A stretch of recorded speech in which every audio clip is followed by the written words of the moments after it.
Viva Voz, com Vera Magalhães.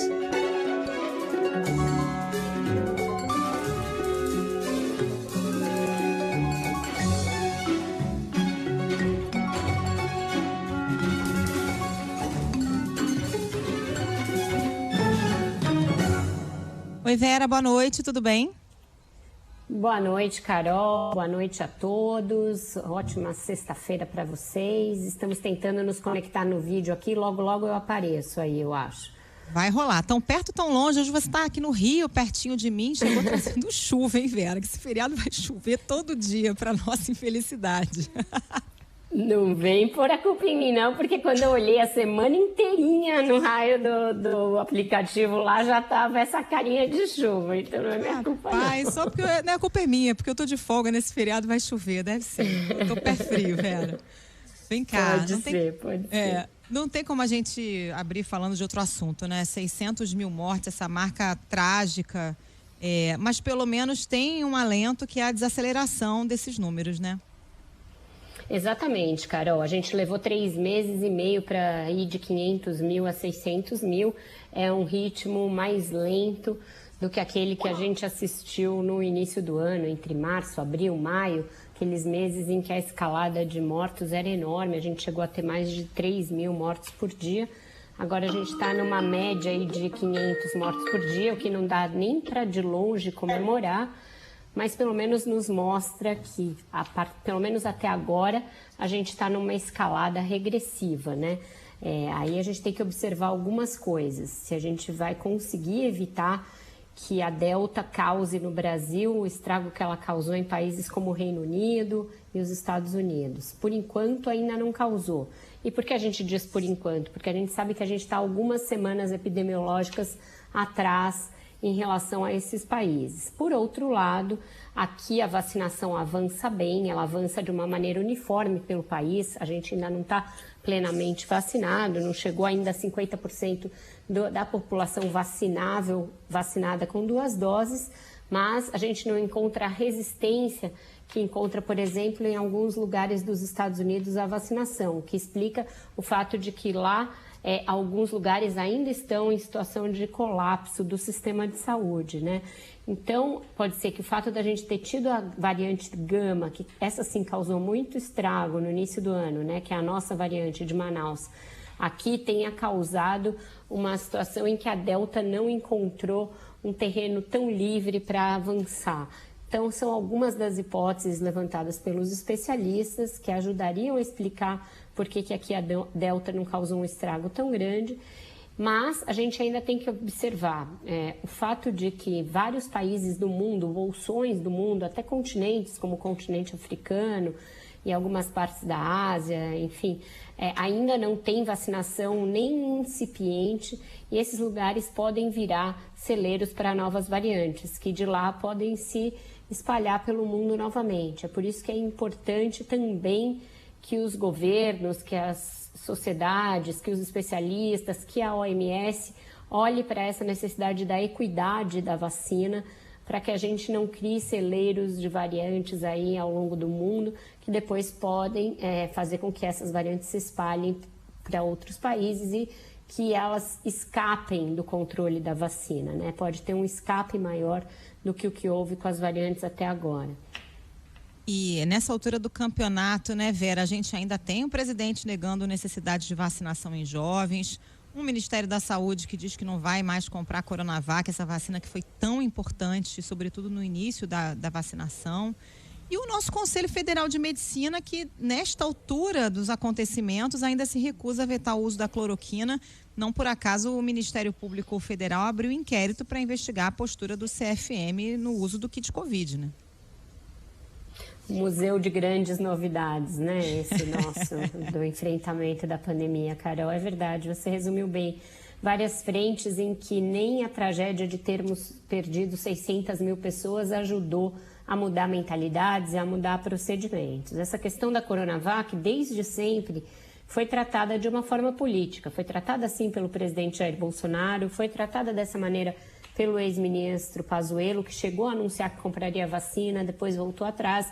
A gente recapitulou isso na CPI, mostramos o quanto isso também atrasou o cronograma de vacinação dessa que foi a nossa primeira vacina. Ainda assim, nesse caso, mérito também da insistência do Butantan, do governador João Dória, que a despeito dessas tentativas de desqualificação por parte do Bolsonaro e do Pazuello, insistiu na vacina, uma vacina que foi muito importante para que a gente começasse em janeiro a nossa imunização. O que acontece é que os estudos têm mostrado que passado um período de 3 a alguns meses a mais, para as pessoas, principalmente das faixas etárias mais velhas, ela deixa de mostrar eficiência ali, eficácia para continuar contendo a infecção. Então, isso foi a razão apontada pelo Ministério da Saúde para dizer que não vai comprar mais essa vacina. Mas isso, ainda que fosse uma decisão, é possível ser tomada essa decisão, mas vai ser substituída por qual vacina? Qual é a nossa estratégia para vacinação daqui para frente? No ano que vem nós vamos fazer outras doses de reforço? Se vamos fazer, qual vai ser o esquema dessas vacinas?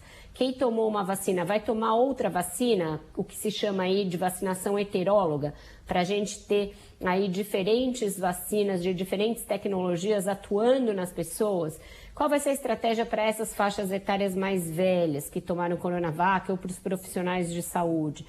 E por que não usar essa vacina que está sendo produzida no Brasil, que é uma vacina simples e relativamente barata, nas faixas etárias mais jovens? Então parece que falta um planejamento, falta um planejamento. A gente ainda não tem a programação correta de quais vacinas serão compradas, se a gente vai entrar na possibilidade de comprar outras vacinas, se a Anvisa vai conceder licença a outras vacinas, tudo isso ainda anúncio não feito, decisão não tomada, e a gente está para virar o ano e certamente o Plano Nacional de Imunização precisa ser fechado para o ano que vem e a gente deveria ter essa grade vacinal mais bem definida. E a situação do ministro Marcelo Queiroga, em Vera? Volta e meia surge um zum de que ele estaria estaria na frigideira, estaria para sair do ministério. Voltou de novo esse boato?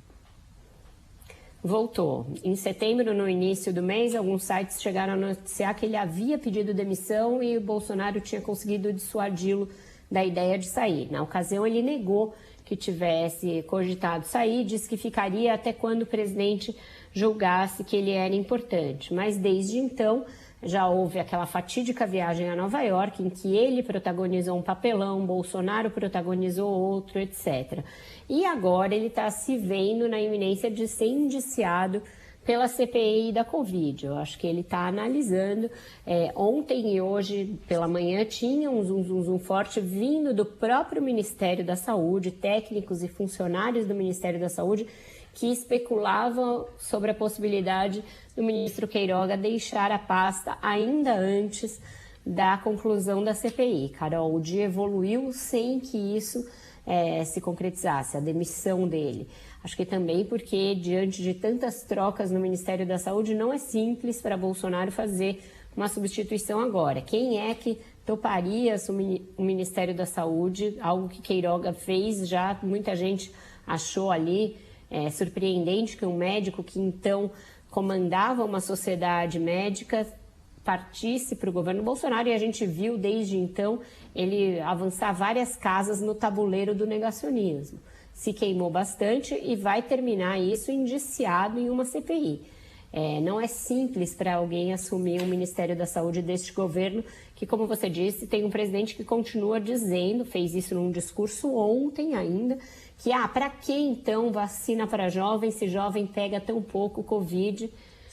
Tudo errado, né? A gente já viu que jovem tem pego Covid, que a Delta atingiu jovens fortemente nos Estados Unidos, justamente porque houve um escape ali das vacinas nessa faixa etária, que tem Covid longa em jovens com sequelas importantes. Então, a gente segue incorrendo nos mesmos erros, inclusive o do Conselho Federal de Medicina, cujo presidente, que também talvez seja indiciado pela CPI, segue dando licença para que médicos receitem cloroquina e hidroxicloroquina, que são sabidamente ineficazes. E aí, claramente, tem um conluio entre o CFM e alguns planos e algumas operadoras de saúde, como a Prevent Senior, porque se o CFM condenar e contraindicar o uso desses medicamentos, será um indicador a mais para que esses médicos sejam responsabilizados pelo que fizeram na pandemia. Então,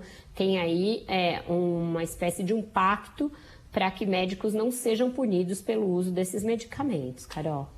Ô Vera, então, em tempos de tanta notícia falsa, né, tanta desinformação, um alento principalmente para a gente que é jornalista, esse Prêmio Nobel da Paz de hoje, né, para 2 jornalistas que lutam pela democracia, lutam contra regimes autocráticos, com tendências autoritárias. Bem importante esse recado do Nobel. Muito importante, Carol. A gente acordou hoje com uma boa notícia nesse dia que, como você disse aqui no início, é um dia também de uma marca muito trágica. E até por isso, né, Carol, esse reconhecimento do papel da imprensa e do papel da imprensa como garantidora da democracia e da paz, que foi o que foi dito quando da escolha dos jornalistas para receber o Nobel da Paz nesse ano, também tem aí um componente de reconhecimento pelo papel da imprensa no enfrentamento da pandemia, porque assim como a democracia padece em regimes autocráticos, em regimes com tendências autoritárias, como esses que proliferam no mundo e que vigoram nos países dos 2 laureados, tanto as Filipinas, da Maria Ressa, quanto a Rússia, do Dmitry Muratov, também essa questão do negacionismo científico é uma chaga das democracias modernas, atinge fortemente os países e causa estragos até em grandes nações com tradição democrática como os Estados Unidos. A gente vê o negacionismo científico campeando por lá. Então, por tudo isso, foi de lavar a alma ver o reconhecimento ao papel da imprensa nesses tempos tão sombrios, tempos tão complexos, em que você enfrenta essas novas formas de minar a democracia, que não são golpes com tanques nas ruas, são muitas vezes iniciativas que partem de chefes de Estado, de lideranças políticas, de seus sistemas de apoio, usam fortemente as redes sociais como arma para a disseminação de desinformação, de discurso de ódio, de fake news, e tem os jornalistas como inimigos, assim como os cientistas, porque todo mundo que tenta jogar luz no debate e usar dados e evidências para contrapor discurso ideológico mentiroso acaba sendo alvo dessas novas formas de disseminar a democracia. E o Nobel foi um recado muito importante, um recado que atinge o Brasil em cheio, porque o bolsonarismo bebe dessa fonte de outros regimes autocráticos, de outros regimes com tendências autoritárias. O presidente da República já resvalou para esse discurso em várias circunstâncias, seja em relação à pandemia, seja em relação ao papel dos outros poderes, seja em relação ao papel da imprensa, que ele elegeu como sua inimiga desde o início do mandato. Então, o recado é claro para o Brasil também. Desde algumas semanas, tinha uma grande análise feita por veículos de imprensa, por especialistas que cobrem a Academia Sueca, de que o Nobel da Paz viria com um recado para esses regimes autoritários. Chegou-se a imaginar que ele fosse ser concedido a lideranças indígenas brasileiras, como um recado para Bolsonaro, tanto em relação a esse tratamento para os povos indígenas, quanto a toda a nossa política ambiental igualmente desastrosa. Então, tinha uma aposta grande de que alguma ou algumas lideranças indígenas brasileiras fossem ser laureadas. Não aconteceu, acho que ainda virá a acontecer nas próximas premiações, sempre uma tendência muito forte de se conceder o prêmio para essas lideranças, mas também o prêmio para os jornalistas veio em boa hora, incluindo uma mulher entre os premiados, e a gente sabe que essas formas de minar a democracia e a imprensa têm as mulheres como um alvo preferencial, né? Então, em tudo me alegrou essa notícia. Eu acho que é um sopro aí de esperança para o país, para a democracia, para as instituições e para nós jornalistas. Legal demais. Vamos para a música rapidinho, Vera? Vamos, que hoje é mais curtinho. Então a música fala um pouco das duas coisas. Fala um pouco de esperança. A música do Barão Vermelho fala logo no começo ali, compre o jornal. Baby, compre o jornal e vem ver o sol. Ele continua a brilhar, apesar de tanta barbaridade. E fala das barbaridades também, né? De 600 mil mortes. Música linda, muito bonita. Não é hora de chorar, amanheceu o pensamento.